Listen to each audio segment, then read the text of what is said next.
અમદાવાદમાં નિવૃત્ત પીઆઈએ પત્ની, દીકરા અને સારીના માનસિક ત્રાસથી કંટાળીને ઝેરી દવા પીને આપઘાત કર્યો હોવાની ઘટના સામે આવી છે.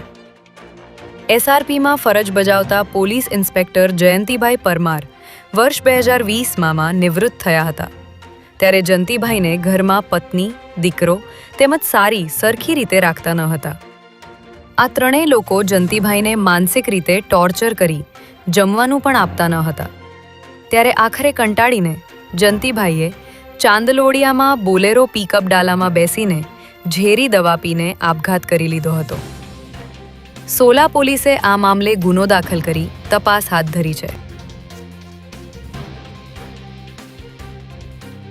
અમદાવાદના શેલા વિસ્તારમાં આવેલ સ્કાય સિટી રિવેરા ઇલાઇટ નામના બિલ્ડિંગના 3જા માળે આવેલા મકાનમાં આગ લાગવાની ઘટના બની હતી.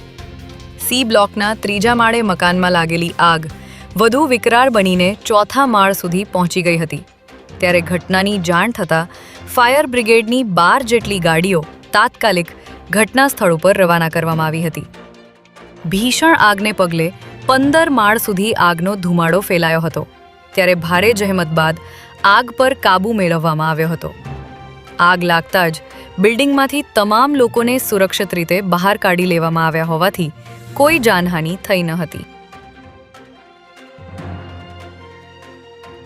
આજે ગુજરાત રાજ્યના પોલીસ બેડામાં અત્યાર સુધીનો સૌથી મોટો ફેરફાર કરવામાં આવ્યો છે. જેમાં વહેલી સવારે 254 TSAની બઢતી સાથે બદલી કર્યા બાદ બપોરે રાજ્યભરના 518 પોલીસ ઇન્સ્પેક્ટરની એક સાથે બદલીના આદેશ છૂટતા પોલીસ વિભાગમાં સન્નાટો છવાઈ ગયો છે. આગામી સ્થાનિક સ્વરાજ્યની ચૂંટણીઓ પહેલા કાયદો અને વ્યવસ્થાની સ્થિતિને વધુ મજબૂત કરવા માટે આ મેગા ટ્રાન્સફર કરવામાં આવી છે. જેમાં 254 જેટલા પીઆઈને એક સાથે પોસ્ટિંગ આપ્યા બાદ 3 વર્ષથી વધુ સમય સુધી એક જ પોલીસ સ્ટેશન અને શહેર કે જિલ્લામાં ફરજ બજાવનારા પોલીસ ઇન્સ્પેક્ટરની બદલી કરવામાં આવી છે.